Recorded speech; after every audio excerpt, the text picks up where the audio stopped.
All right, today we're doing phase 4 of our elevated cabin build. Today it's our floors, walls, and pantry shelving. So let's go.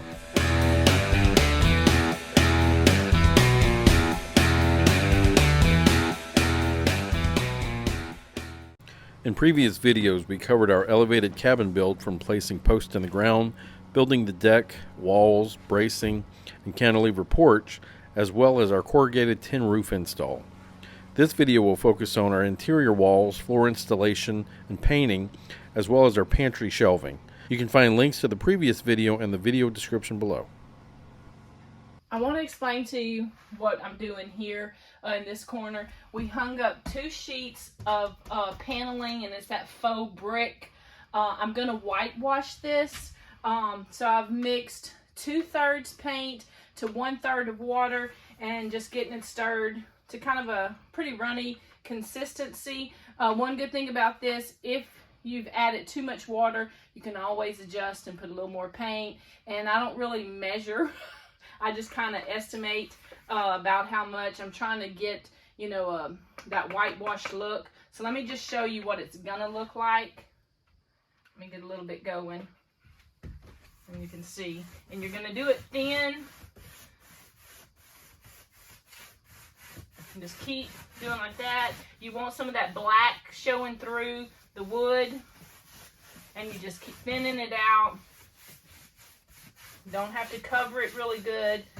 Just kind of keep doing like that until there's no more paint on your brush.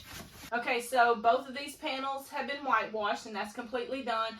One little tip is do not go back over the wall until it is completely dry. And then that way you can see if you need to touch up anything, if you need to make a little couple of areas darker, than them. Like some of this right here, you can see it's a little bit darker, but I like that look. But if you do, then just wait till it's completely dry. All right, so you can see we're putting the shiplap in. We have one wall done so far. We're using our air gun. We've had this one for quite a while. It's kind of misfiring from time to time, so it's a little bit of a hassle at the moment. But we like this shiplap because it's very easy to install. Within 15-20 minutes, you have a wall done because it's just very easy to just pile on top of each other as you're going up. And with this air gun, as long as it's working properly, it works great.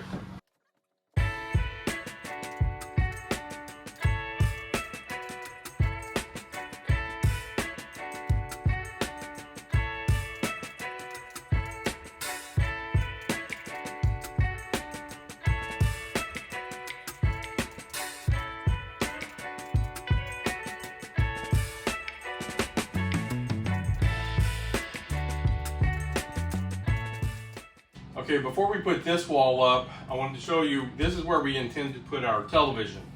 We have a 50-inch television that we're going to power either with a generator or the jackery. So we mounted these 2x4s in here for additional support.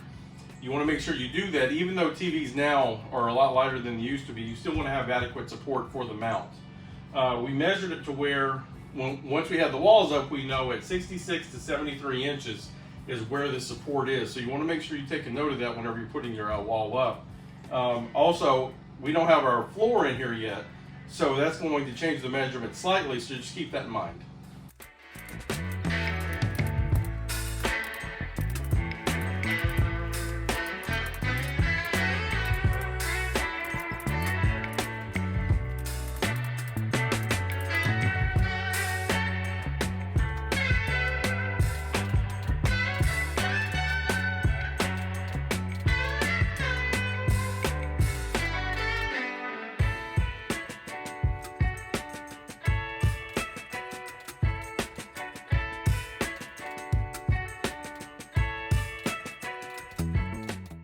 So I think our air gun's messed up, so we're gonna have to stop this and go run to Harbor Freight.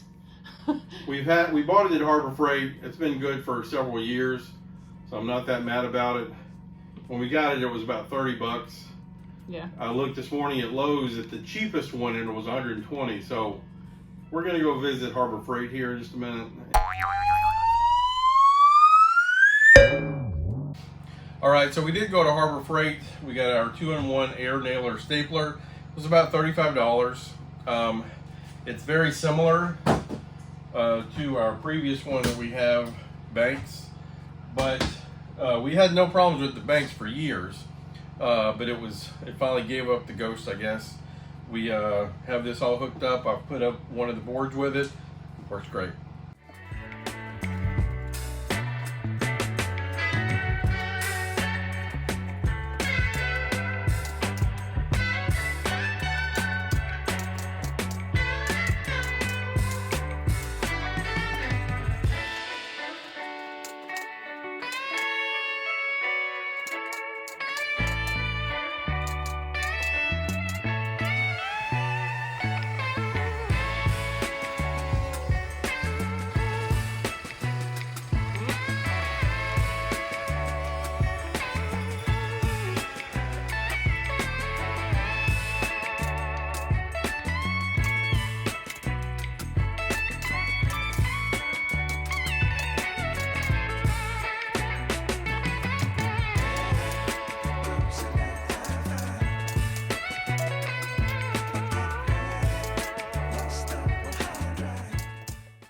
All right, well, I did it again.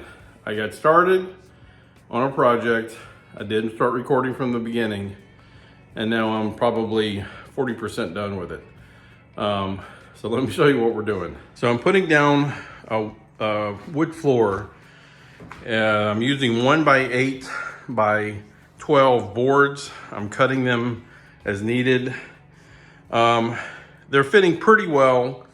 There's a little bit of variation between boards. It's not terrible, but it is creating a challenge. I'm having to cut, like right here, I ended up cutting 2 boards, one right there, to fit into it because there was a little bit of an angle. I do have a couple of spots where I'm gonna have to fill in, but I didn't want to cut those boards. But I'm really happy with the way this is looking right now. I've pre-stained the boards to make it easier putting them in, and I'm using an air gun to get them into the deck. And it's going pretty well so far, so let's just keep going.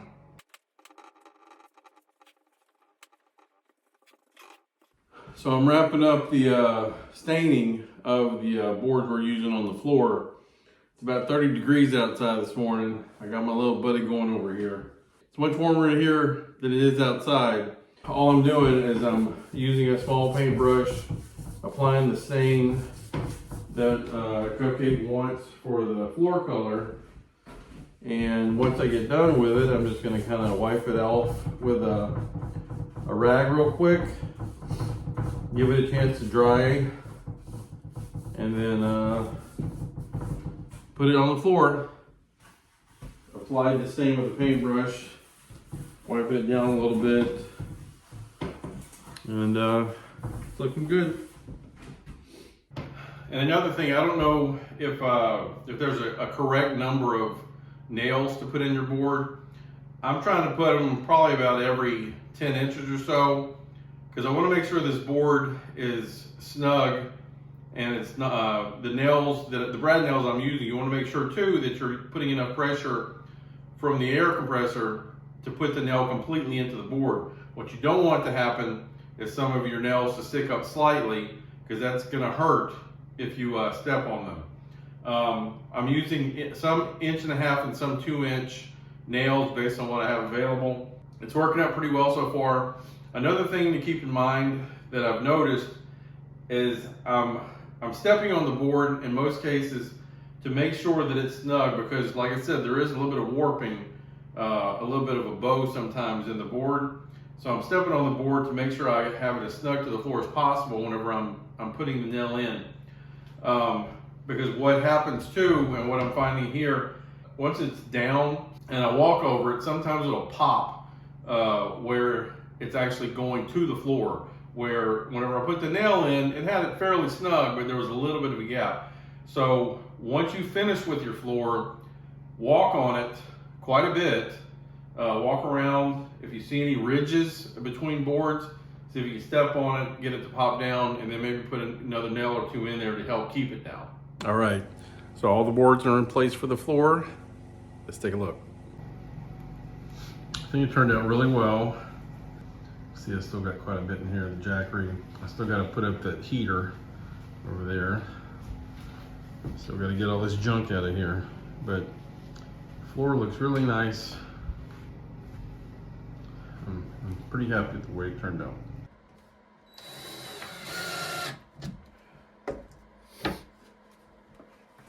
All right, for our little pantry here, we're using boards that we use for the floor. I had a few extra, so we're going to use that to help keep our costs down. I'm just using some brackets. Once I measure and cut out for this 2x4, I'm using brackets underneath to attach. We're going to see, I'm pretty sure it's going to be strong enough, but if I need to, I can put another bracket under here in the middle. But our intention is to put our canned goods here and go all the way up to the ceiling here. And that'll help provide us with an easy way to get access to our food. Okay, so as you can see, we got the pantry completed. I've got all the boards stained, and I'm gonna have plenty of room for all of our canned goods and pantry items. I'm excited about how it turned out. I think it's beautiful. All right, so that's gonna wrap it up for phase 4. I know we're not quite done with it yet, but I wanted to get to a stopping point because I intend to have one more video where I'm going to go from start to finish and show the inside once everything is done and once we've been in the building for at least a week or two, so we can kind of iron a few things out. But if you like the video, please click the like button. If you'd like to subscribe and follow us on our adventures, please do so. If you have any comments or suggestions, let me know and I'll get back to you as soon as possible in the comments below. Thanks for stopping by. I'll see you soon.